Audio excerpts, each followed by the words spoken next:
প্রভু তুমি বলেছ রাসূল দিবে না, বলনি দিবে না ওমর, বলনি দিবে না হামজা তারিক, খালিদ বিজয় সমর। আল্লাহু আকবার কোন। প্রভু তুমি বলেছ রাসূল দিবে না, বলনি দিবে না ওমর, বলনি দিবে না হামজা তারিক, খালিদ বিজয় সমর। পৃথিবীর দিকে দিকে শুধু হাহাকার, লণ্ঠিত মানবতার, মাজলুমানের আহাজারিতে গায় বাতাসে বিষণ্ণতায়। পৃথিবীতে আর তুমি কভু দিবে না, পৃথিবীতে আর তুমি কভু দিবে না, খোলাফার সেই যুগ, বলনি দিবে না হামজা তারিক, খালিদ বিজয় সমর। প্রভু তুমি বলেছ রাসূল দিবে না, বলনি দিবে না ওমর, বলনি দিবে না হামজা তারিক, খালিদ বিজয় সমর। আল্লাহু আকবার। আমরা আল্লাহর কাছে সেটাই চাই। আল্লাহ আমাদের দেশে আমরা নেতা যারা দায়িত্ব পালন করে যারা, তাদের জন্য আমরা দোয়া করি, আল্লাহ তাদের যোগ্যতা তাদের চরিত্র ওমর রাদিয়াল্লাহু মতো বানায় দাও। জোরে খান আমিন। এজন্য পৃথিবীর নেতা যদি ভালো হয় তাহলে সেই দেশে জনগণ পাবলিক ভালো থাকবে। নেতার চরিত্র যদি সুন্দর হয় ওই দেশের জনগণ কোনোদিন কষ্টে থাকবে না। ঠিক কিনা? জোরে বলেন ঠিক কিনা? এই জন্য নবীজি বললেন ইজা দুইয়াল আমানাতু ফান্তাজিরুসা, যখন তুমি দেখবে পৃথিবীতে আমানতদারিতার নাই তখন তুমি মনে করবে কিয়ামতের আর বেশি দিন বাকি। জোরে বলেন বাকি নাই। 2 নম্বর আলামত আমি বললাম। নম্বর 3, আল্লাহ নবী বললেন যখন তোমরা দেখবা এলাকার ভিতরে। নম্বর 3 নম্বর সিম্পটম নবীজি বললেন পৃথিবীতে যখন যাকাত দেওয়াটা মানুষ জুলুম মনে করবে, যাকাতের সম্পদ দেওয়াটা মানুষ মাজলুম জুলুম মনে করবে, যাকাত দেওয়াটা তার কাছে জরিমানা মনে হবে, যে আল্লাহ আমার কাছ থেকে জরিমানা নিচ্ছে কেন। তখন তুমি মনে করবে ফান্তাজিরুসা, তখন তুমি কিয়ামতের আলামত মনে করো। আল্লাহ নবী মূসা আলাইহিস সালাম তখন তার আপন চাচাতো ভাই বা মামাতো ভাই, তার নাম হলো কারুন। কারুনের নাম কি তো আপনারা শোনেন নাই? ও ভাইয়েরা শোনেন নাই? কারুনের নাম কি আপনারা শোনেন নাই? কারুনের ধন সম্পদ এত বেশি ছিল, বিশাল বড় গুডাউনের চাবি কারুনের কাছে ছিল। একটা গুডাউনের চাবি, হাজার হাজার গুডাউন, তার বিশাল বড় তার প্রাসাদ। এই প্রাসাদের চাবি, গুডাউনের মধ্যে যে তালা মারা ছিল তার চাবিটা বহন করার জন্য উট লাগত। এত বিশাল সম্পদ। মূসা আলাইহিস সালাম তে গিয়ে বললেন যে ভাই, ও আমার ভাই, তোমার জন্য যাকাতের সম্পদ দেওয়া লাগবে শতকরা 2.5 টাকা। কত? 2.5% যাকাত দাও, বাকি সম্পদ আল্লাহ তাআলা তোমাকে মাফ করে দিবে, সব হালাল করে দিবেন। তিনি কে? আল্লাহ তাআলা বলতেছেন এগুলো সব হালাল, যদি তুমি পারো সম্পদ আল্লাহ রাস্তায় দিয়ে দাও। কয় না দেব না। কেন দিবি না? এগুলি সম্পদ তো আমি এমনি পাই নাই, এগুলি সম্পদ অর্জন করতে আমার বুদ্ধি, আমার মেধা, আমার প্রজ্ঞা, আমার জ্ঞান খাটায় মাথার ঘাম পায়ে ফেলে এগুলি আমি পাইছি। আল্লাহ দিমু কেন? নাউজুবিল্লাহ কোন? জোরে বলেন না নাউজুবিল্লাহ। এখন আমাদের দেশেও কিছু লোক আছে এরকম, খুব বুদ্ধিজীবী, 1 পয়সার যাকাত দেয় না। যখন দেশে যাকাত উঠে যাবে বুঝবেন তান্তাজিরু সা, তখন সা কিয়ামতের অপেক্ষা করেন। এজন্য আল্লাহর নবী বললেন ভাই যাকাত দেন। না দিব না। আল্লাহ তাআলার নবী বললেন তাহলে কিন্তু বিপদ হবে। মূসা আলাইহিস সালাম বারবার বলতেছে কারণ দাও যাকাত, কয় দিব না, কয় দাও যাকাত, কয় দিব না, কয় না দিলে বিপদ হবে, কয় কিছুই হবে না। এবার বিপদ যখন নেমে আসলো আল্লাহ তাআলা বললেন মূসা রে, কারুনের প্রাসাদ থেকে আপনি ভাগায় চলে আসেন, তার বর্ডার এলাকা ছাড়েন। আল্লাহর নির্দেশ অনুসারে নবী আনা মূসা আলাইহিস সালাম বর্ডার ছেড়ে চলে আসলেন। আসার পরে আল্লাহ তাআলা বললেন রে জিবরাইল, পুরা কারুনের বাউন্ডারি নিয়ে একটা ঝাঁকুনি মার। এক ঝাঁকুনিতে 1 হাঁটু পর্যন্ত গেড়ে গেল। আল্লাহু আকবার বলবেন না? পৃথিবীতে সব ক্ষমতা যার, তিনি কে? আসতে বলবেন না তিনি কে? আল্লাহ বললেন ধর, এক ঝাঁকুনি মারার সঙ্গে সঙ্গে হাঁটু পর্যন্ত গেছে। এবার বলতেছে এখনো সময় আছে, কারণ জাকাত দাও। কয় কি কও?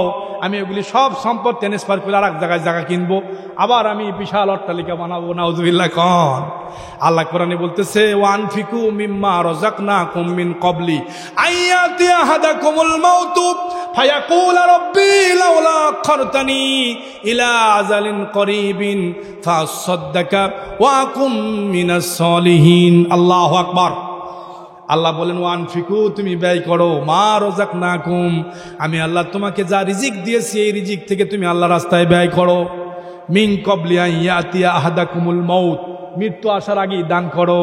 কিন্তু বান্দা দান করে, আল্লাহ তাও বলতেছেন লাউলা আখারতানি ইলা আজালিন করিব, যখন মৃত্যু কাছে আসে তখন বলে আল্লাহ আমি সিলিন্ডার, আমি আমারে আবার জীবিত করো, আমাকে সময় দাও, আমি সব সম্পদগুলি মসজিদ আর মাদ্রাসায় দেব, কবরস্থানে দেব। আজকে যে মাহফিল, এই যে নাটা বাড়ি, পশ্চিমপাড়া কবরস্থান, মসজিদ উন্নয়ন, তখন আল্লাহর বান্দা বলবে আল্লাহ আমারে সময় দাও, মসজিদের 2 বিঘা জমি আমি দিয়ে দেবো, মাদ্রাসায় 2 বিঘা দেবো, আমার ছেলে মেয়েদের কিচ্ছু দিব না। কথা কন না ঠিক কিনা?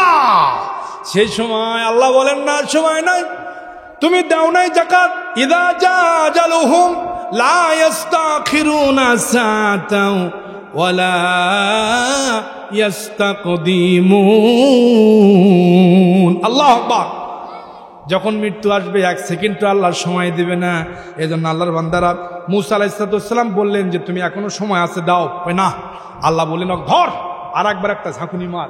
এক ঝাঁকুনিতে ছিল হলো হাঁটু পর্যন্ত। কোন পর্যন্ত ছিল শুনতেছেন? হাঁটু পর্যন্ত ছিল, আর একটা ঝাঁকুনি মারছে একদম কোমর পর্যন্ত গেছে। এখনো সময় আছে, কারণ দে জাকাত দে। না দেব না। আল্লাহ তাআলার বান্দাকে আবার বলা হলো দাও জাকাত, দেব না। এরপরে আবার একটা ঝাঁকুনি মারা হলো, এক ঝাঁকুনিতে এবার চলে গেল একদম বুক পর্যন্ত, তাও সে বান্দা লড়ে না। এরপরে চলে গেছে একদম ঘাড় পর্যন্ত, কাঁধ পর্যন্ত। আর একবার ঝাঁকুনি মারছে, একদম নিচ পর্যন্ত চলে গেছে। কিয়ামত পর্যন্ত আল্লাহ রাব্বুল আলামিন এইভাবে ডাবাইতে ডাবাইতে কিয়ামত পর্যন্ত ডাকবে। এটাই এখন সাগর হয়ে গেছে, এত বড় একটা সাগর হয়ে গেছে। সেই জায়গা কারুনের জায়গা আজও স্মৃতি আছে, কিন্তু কারণ পৃথিবীতে আর নাই, নমরুদ পৃথিবীতে নাই, ফেরাউন পৃথিবীতে নাই। আছে নাকি? জোরে বলেন আছে? ক্ষমতাশীল পৃথিবীতে থাকে না। যতই তুমি ক্ষমতা দেখাও, সবার উপরে যার ক্ষমতা তিনি কে? এজন্য সব শক্তি যার, তিনি কে? আল্লাহ ধরলে আর ছাড়ে না। পৃথিবীতে অনেক শক্তিশালী সবাই চলে গেছে, কেউ আজকে নাই, আমরাও চলে যাব, ঠিক কিনা? পৃথিবীতে কেউ তো স্থায়ী হয় না, হোক না সে ফেরাউন কিবা নমরুদ। কেউ ভাবে চিরদিন রয় না, কেউ ভাবে চিরকাল রয় না, ঠিক না? ফেরাউন শেষ তক ছিল না, মৃত্যু তাকেও ছেড়ে দিল না। সব রাজা মহারাজা আর মহাবীর, সব রাজা মহারাজা আর মহাবীর, পৃথিবীতে কেউ তো থাকে না, ঠিক না? পৃথিবীতে কেউ তো স্থায়ী হয় না, হোক না সে ফেরাউন কিবা নমরুদ। কেউ ভাবে চিরদিন রয় না, আমরাও থাকবো না। কথা কোন ঠিক কিনা? আমরাও চলে যাব। এজন্য ফেরাউন সম্পদ দেয় নাই, আল্লাহ রাস্তায় জাকাত। আমরা যদি জাকাত না দেই, আল্লাহ রাসূল বলেছেন তানতাজিরুস সাআ, কিয়ামতের জন্য অপেক্ষা করো। নম্বর 4, কয় নম্বর? আমি অল্প সময় শেষ করে দেবো। 4 নম্বর পয়েন্টে আল্লাহ রাসূল বললেন পুরুষেরা যখন স্ত্রীদেরকে আনুগত্য করবে, অর্থাৎ স্বামীরা স্ত্রীর আনুগত্য করবে। আপনারাই বলেন, অনেক পুরুষ আছে বইয়ের কাছে মার খাইছে, পিটন খাইছে। আচ্ছা আপনারাই বলেন তো, এখানে এই মাহফিলে আমরা আছি, সভাপতি আছেন, প্রধান অতিথি আছেন, বইয়ের হাতে মার খাওয়া কি প্লেয়ার এই গ্রামে নাই? কি কোন আছে না? কি ভাই কোন তো, মানে মহিলা মানুষ হয়ে বউ হয়ে স্বামীকে মারে। আমি এলাকায় দেখেছি, স্বামীও মারে ঠাস করে, ওইও মারে ঠাস করে, সমান সমান। তুই একটা মারবি, আমি দুটো মারবো। মানুষ বিচারতেছেন না। এই জন্য আমার প্রধান অতিথি সাহেব আজকের মাহফিলের যিনি আছেন, উনি বিচার সালিশ করেন। বউ পিটান খাওয়া মানুষ মুসলমান আমরা হাসি। আবার জজ কোর্টের উকিল সাহেব নিয়ে, আল্লাহ তাআলা ওনাকে বারাকা দান করুক, তিনি যেন হালাল বিচার, সঠিক বিচার করতে পারে। জোরে বলেন আমিন। আল্লাহ তাকে উমর রাদিয়াল্লাহু যোগ্যতা দান করুক, বলেন না আমিন। আপনাদের কষ্ট হয় ভাই? তাহলে বউ পিটন খাওয়া মানুষ আমরা অনেকে আছি। এই জন্য নবীজি বলেছেন এমন একটা জামানা আসবে স্ত্রীর কাছে গোলাম হয়ে যাবে স্বামী। যদি কয় ডানি যাও তাহলে জানিয়ে যাবে, বামি করলে বামি যায়। এখন রাত্রে কটা বাজে? দিনের 12টা। কয় রাতের 12টা কও? রাতের 12টা। এমন যা কয় বউ তাই শোনে, কোনো বুদ্ধি নাই, কানে ধরে যা বলবে তাই। কথা কানে এরকম আছে না নাই? পুরুষ মানুষের কোনো শক্তি নাই। মা বোনদের কাছে বলি এই জন্য, পুরুষদেরকে এরকম যদি কেউ অধীনস্থ করে, এই মহিলা কিয়ামতের ময়দানে দাজ্জাল হবে। এই মহিলা কিয়ামতের ময়দানে আল্লাহর আসামির কাঠগড়ায় উঠতে হবে, ঠিক কিনা? এই জন্য নবীজি বলেছেন যে মহিলারা 6টি কারণে জাহান্নামে যাবে। জোরে কোন কয়টা? জোরে বলেন কয়টা? আমি সেই 6টা আলোচনা করবো ইনশাল্লাহ। এই পয়েন্টের ভিতরে একটা পয়েন্টটা ঢুকে দিই। আল্লাহ রসুল বলেছেন 6টা পয়েন্টের কারণেই মহিলারা জাহান্নামে যাবে। নম্বর 1, যে সমস্ত মহিলারা ঘণ্টাযুক্ত নূপুর পড়ে, যে সমস্ত মায়েরা আমার পর্দার অন্তরালে শুনতেছেন খুব খেয়াল করে শোনেন, 6টা কারণে মহিলারা জাহান্নামে যাবে। জোরে কোন কয়টা? আওয়াজ খুলে বলতে হবে কয়টা? আরো জোরে কোন কয়টা? কষ্ট হয়? 1 নম্বর পয়েন্ট, ঘণ্টাযুক্ত নূপুর পড়ে যে সমস্ত মহিলারা ঘণ্টাযুক্ত নূপুর পরে, নূপুরের মধ্যে বাদ্য আছে, যখন যায় থিম থিম থিম, কথা কোন ঠিক কিনা? এই মহিলাগুলি জাহান্নামে। নবীজি বলেছেন এই সমস্ত নূপুর পড়া মহিলা ঘরের ভিতরে বাহিরে বের হওয়ার সময় যদি এই কাজগুলি করে, আবু দাউদ শরীফের হাদিস নম্বর 4231 নম্বর হাদিসে আল্লাহ রাসূল বলেছেন যে যে ব্যক্তি নূপুর পড়বে, এই নূপুরের বাদ্য যারা মানুষকে শোনাবে এরা জাহান্নামী। আল্লাহ মাফ করুন, জোরে কোন আমিন। আপনাদের মা বোনদেরকে এগুলি দিবেন? দিবেন? খুব খেয়াল করেন, দিবেন। কিয়ামতের আলামত এগুলি। নম্বর 2, কপালে টিপ পড়া। কি পড়া? কপালে টিপ পড়ে মহিলারা।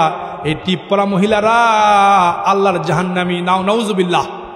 এই সমস্ত মহিলাদের উপর আল্লাহ লানত, লানাতুল্লাহি আলাল্লাহ, আল্লাহর পক্ষ থেকে তাদের উপরে লানত। টিপ পড়া যাবে না, এই কপালে টিপ পড়িও না। কপাল শুধু সেজদা করে আল্লাহ তাআলার, কপাল শুধু সেজদা করে আল্লাহ তাআলার। যেটা বলেন আল্লাহু আকবার। তাহলে কপালে সেজদা দিবেন আল্লাহর কাছে। খবরদার মহিলারা টিপ পড়বেন না। এগুলি নবিয়ানা ইব্রাহিম আলাইহিস সালাম আগুনে ফালায় দেওয়ার সময় যে সমস্ত মহিলারা নর্তকী, উলঙ্গ, বেহায়াপনা মহিলা, কাপড় খোলা মহিলাগুলি এই ইব্রাহিম আলাইহিস সালামকে আগুনে ফালা দেওয়ার সময় ফেরেশতারা সেখানে সেই খুঁটিটা শক্ত করে ধরছে। শয়তান চিটিং বুদ্ধি দিচ্ছে যে আপনারা যদি একে ফালাতে চান, বুদ্ধি হলো উলঙ্গ অর্ধপনা মহিলা নিয়ে আসেন, আপনারা টিপ পরে তাদেরকে নিয়ে আসেন। এই টিপ পরা মহিলা কাপড় কোনো নেই, সুতা পরিমাণ কাপড় তাদের কাছে নেই। উলঙ্গ মহিলাগুলি ড্যান্স দেওয়া শুরু করছে, সঙ্গে সঙ্গে ফেরেশতারা ছেড়ে দিয়ে চলে গেছে। তাহলে বোঝা গেল সেখান থেকে টিপ পরা মহিলা এসেছে। এই জন্য টিপ পরা মহিলাগুলি আল্লাহ পাকের জাহান্নামী। জোরে কোন নাউজুবিল্লাহ।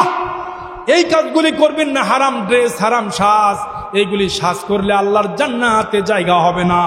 নম্বর 3, পরচুলা করা। এই যে চুলা করে না, আর একজন চুল লাগায় দেয়। মাথাতে চুল নাই কিন্তু চুল কিনতে পাওয়া যায়। এখন আধুনিকতার ফেসাঙ্গি নতুন চুল লাগায় দেয়। মহিলারা কি শুনতেছেন? ইনশাল্লাহ এগুলি হারাম, কবিরা গুনাহ। এই কাজগুলি করবেন না। পরচুলা করা, মানুষের নিজের চুল নাই, আর একজনের চুলটা নিয়ে এসে কিনা চুল মাথায় দিয়ে দেয়। মানুষকে ঠকানো, ধোকা দেওয়া, এগুলি সম্পূর্ণ নিষেধ, হারাম, কবিরা গুনাহ।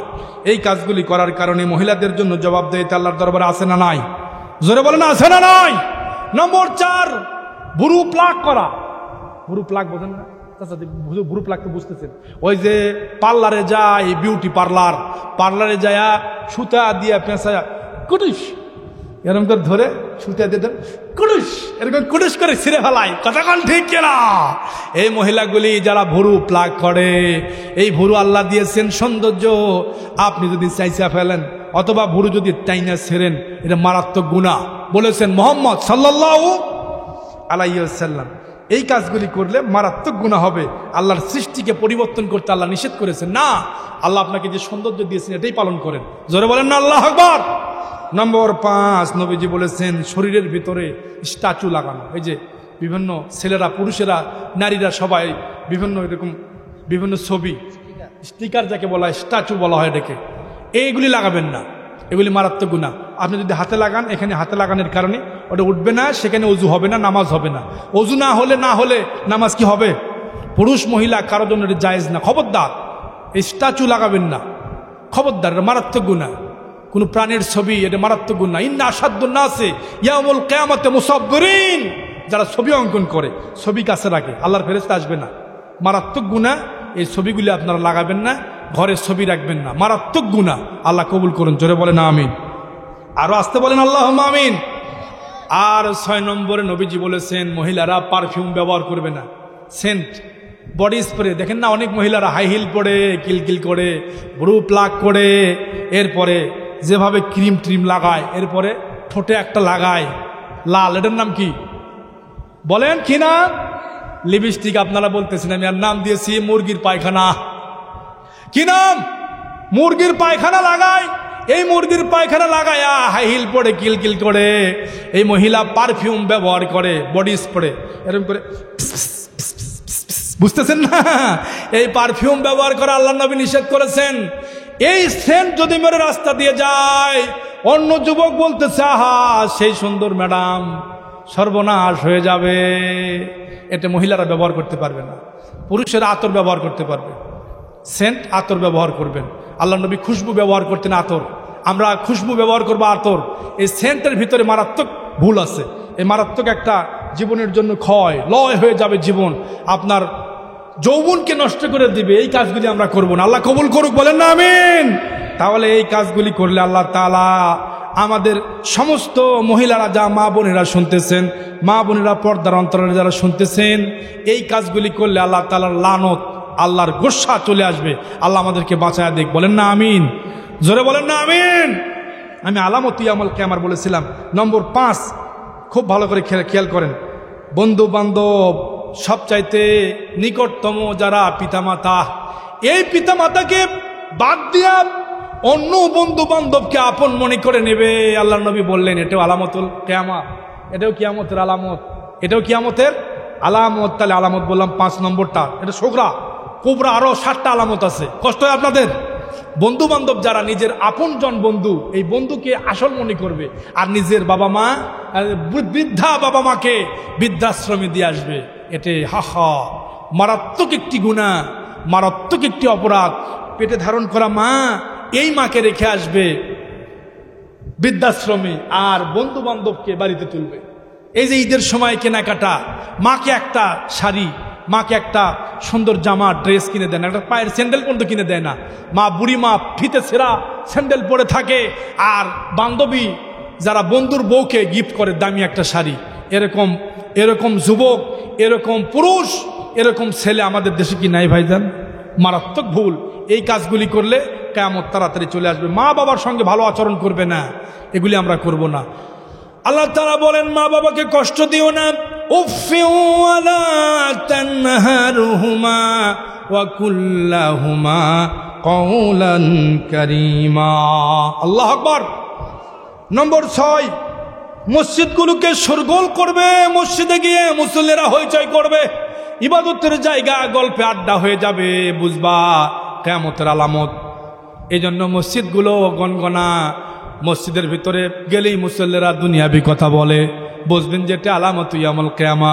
মসজিদ খালি বাজার গনগনা, ঠিক কিনা কোন? মসজিদ চকচকা, ইমানদারদের ইমানটা হলো কাঁচা। আগের দিন ইমানদারদের ইমান ছিল পাকা, মসজিদ ছিল কাঁচা। আজকে মসজিদ হয়েছে টাইসলা, ইমানদারদের মন মসজিদে গিয়ে টিকে না। 10 মিনিট পরে মারে দৌড়, সবার শেষে মসজিদে আসে। আমার কিছু মুসল্লি আছে এমন দেখেছি সমাজে, যখন জুমার নামাজ শুরু হয় সবার শেষে আসে। এই যে ইমাম সাহেব তাকবীরুল্লাহ মারতেছে, আল্লাহু আকবার, ও আসে আল্লাহু আকবার বলে, দেখেন খেয়াল করে প্রধানমন্ত্রী সাহেব, এই যে আল্লাহু আকবার বলে উনি দাঁড়াইছে। এইমাত্র নামাজ শেষ, আসসালামু আলাইকুম মারছে দৌড়। এবার বাড়ি যাওয়ার পরে বিউটির মা বলতেছে, ও নেতা, তুমি তো সমাজের বড় নেতা, তুমি কি নামাজ পড়লা? তুই আমাকে চিনিস না, আমি হলো নেতা, ডিজিটাল নামাজ পড়ছি। নাউজুবিল্লাহ। খন গেছি সবার শেষে, এসেছি সবার আগে।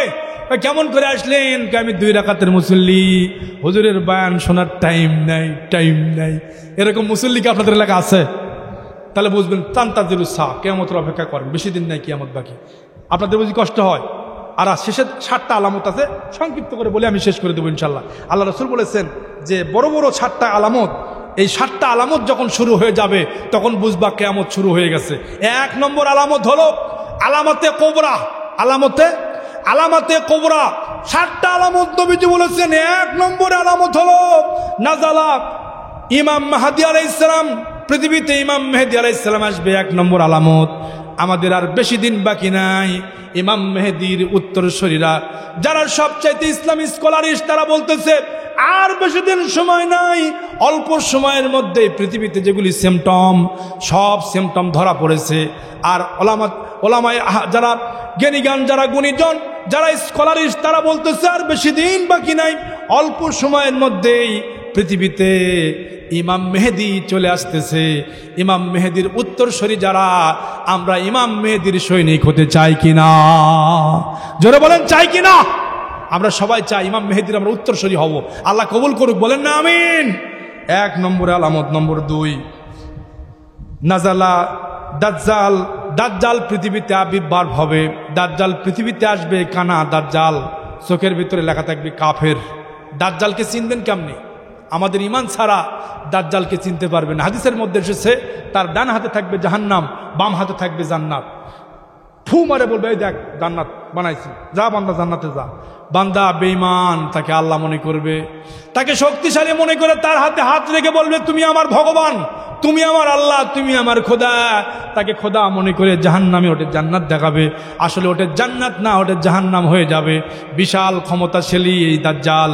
দাজ্জালের জন্য নবীজি দোয়া করতেন, আল্লাহুম্মা, হে আল্লাহ তুমি দাজ্জালের ফিতনা থেকে আমাদেরকে বাঁচাও।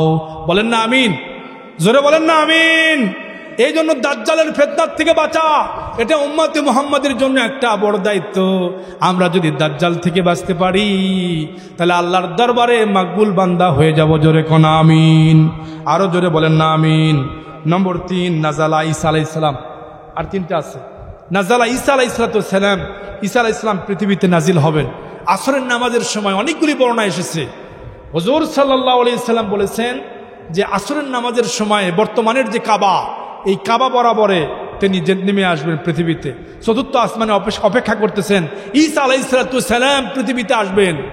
অন্য এক রাওয়াতে এসেছে তিনি আসবেন জেরুজালেম, প্যালেস্টাইনের যে মসজিদ, মসজিদ আকসা, এই মসজিদ আকসায় তিনি নেমে আসবেন। জোরে বলেন না আল্লাহু আকবার।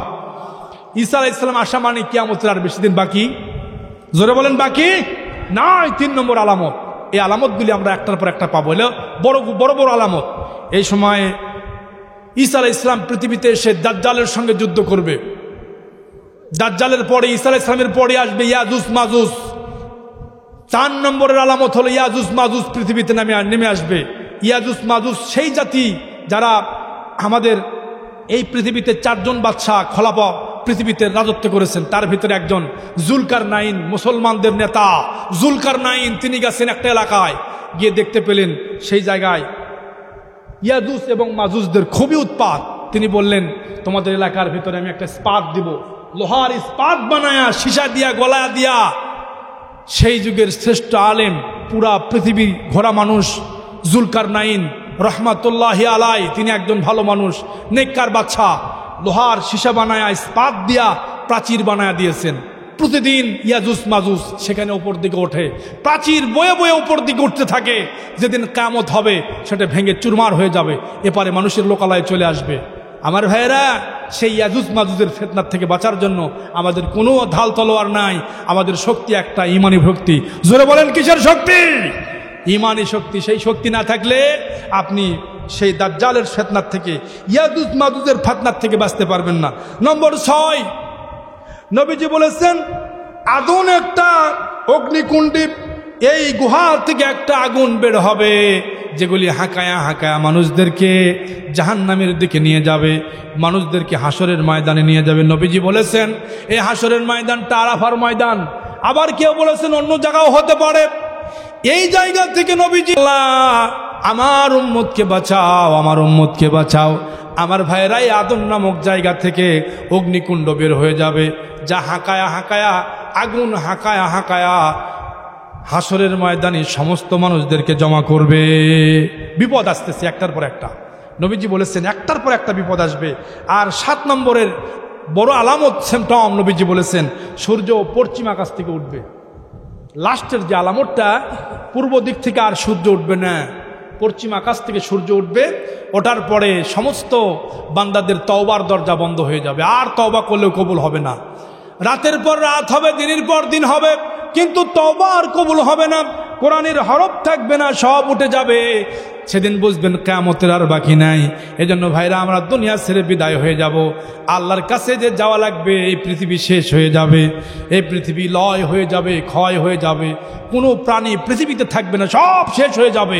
সেদিন আল্লাহ বলবেন, লিমানিল মুলকুল ইয়াউম, আজকের রাজত্ব কার, আজকার ক্ষমতা। ও দুনিয়ার ক্ষমতাশীল ফেরাউন, তুমি কোথায়? নমরুদ কোথায়? সাদ্দাত কোথায়? কারণ তুমি কোথায়? কেউ জবাব দেবে না। ক্ষমতাসীন সমস্ত রাজাদেরকে আল্লাহ ডাকবেন। আল্লাহ তাআলা বলবেন, লিমানিল মুলকুল ইয়াউম, আজ রাজত্ব কার? কোনো খবর আসবে না। তখন আল্লাহ তাআলা বললেন, আল্লাহ নিজেই বলবেন, লিল্লাহিল ওয়াহিদিল কাহ্হার। আল্লাহু আকবার। কারো ক্ষমতা নয়, যার ক্ষমতায় পৃথিবীতে, যার আমি আল্লাহ, শুধু আমি আছি, পৃথিবীতে আর কেউ নাই। সব প্রাণীগুলি মরে শেষ হয়ে যাবে। আল্লাহ তাআলা আবার কুন ফায়াকুন বলবেন। আল্লাহ তাআলার হুকুমই আবার সিংহায় ফুঁক দেওয়া হবে। পৃথিবী আবার সমস্ত নফখতা ওয়াহিদা, একটা ফুৎকারে সমস্ত মরা মানুষগুলি আবার জিন্দা হয়ে যাবে। মানুষগুলি কবর থেকে আবার পুনরুত্থিত হয়ে যাবে। আমার ভাইরা, এই জন্য আমরা পৃথিবী ছেড়ে চলে যাব। বাঁচার কোনো উপায় নাই। আজ হোক আর কাল হোক, আমরা পৃথিবীতে কেউ থাকবো না। কথা কোন ঠিক কিনা? আমি আজকের সাবজেক্টটা নিয়েছিলাম একটা আনকমন একটা সাবজেক্ট, যেগুলি আলোচনা করা বর্তমান প্রেক্ষাপটে আমি মনে করি খুবই জরুরি। কিয়ামত সম্পর্কে আমাদের জানতে হবে। তাহলে এই কিতাবগুলি থেকে যদি আপনি বেশি বেশি পড়েন, আমি আপনাদেরকে লোকেশন বলি।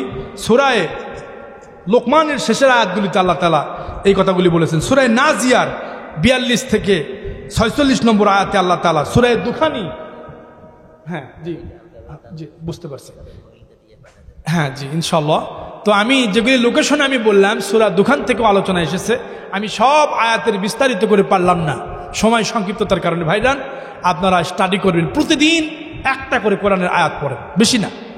আপনি যদি একজন পাঠক হয়ে যান, কোরআনের একটা করে আয়াত পড়তে পড়তে, আল্লাহর কোরআন থেকে আপনি স্টাডি করতে করতে দেখবেন এক সময় আপনি বড় একজন আলিম হয়ে গেছেন। আলহামদুলিল্লাহ বলেন। প্রতিদিন একটা করে হরফ আপনি পড়েন, সেন্টেন্স দুটো করে পড়বেন ইনশাল্লাহ। ভাইরা, আপনাদের পায়ে হাত দিয়ে বলি, বাঁচতে যদি চান, যদি নিজেকে নিজের জীবন যদি গড়তে চান, প্রতিদিন পড়তে হবে। রিড অ্যান্ড রিড, পড়াই লাগবে। যদি ইসলামের বই পড়েন, ইসলামের ভালো ভালো প্রকাশনী থেকে বহুত বই আছে। আর তারপরেও যদি আপনারা মনে করেন যে আমার জানা নাই হুজুর, আমি আপনাদেরকে মোবাইল নম্বর দিয়ে যাব, যোগাযোগ করবেন, এই বই কেনেন। তারপরে অনেক ইসলামী বাজারে ভালো ভালো বই আছে, কিয়ামতের উপরে, তারপরে পরকালের উপরে, আখিরাতের উপরে, কবরের উপরে, বারজুকের উপরে বহুত বই লেখা কিতাব। অসংখ্য স্কলার্স লিখে গেছেন। ইমাম গাজালি রহমাতুল্লাহ আলাইহির বই, ইমাম নববী রহমাতুল্লাহ আলাইহির বই, ইমাম বুখারীর লিখে যাওয়া বই, ইমাম মুসলিম রহমাতুল্লাহ আলাইহির লিখে যাওয়া বই, বড় বড় দার্শনিক গবেষক চিন্তাবিদদের লেখা বই, এগুলি স্টাডি করেন, পড়েন। কোরআন থেকে তাফসীর পড়েন, একটা করে সূরা করে একটা করে পড়েন। পড়লেই আপনি জানতে পারবেন। আর না যাই না মানুষের কাছে ফতুয়া দেয়, কত বড় খারাপ।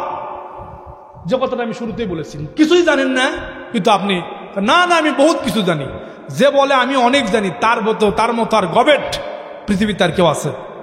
আল্লাহ আমাদেরকে মাফ করুন। জোরে বলেন আমিন, জোরে বলেন আমিন। আমি চেষ্টা করেছি একটা সাবজেক্ট নিয়ে কথা বলতে। আপনারা স্টাডি করুন, আল্লাহ আপনাদেরকে কবুল করুক, আমাকে সহ পুরা এলাকার সমস্ত মানুষকে আল্লাহ কবুল করুক। পর্দার অন্তরালে মায়েরা আছে না নাই? আছে না নাই? আল্লাহ মা বোনদেরকে কবুল করুক। জোরে বলে আমিন।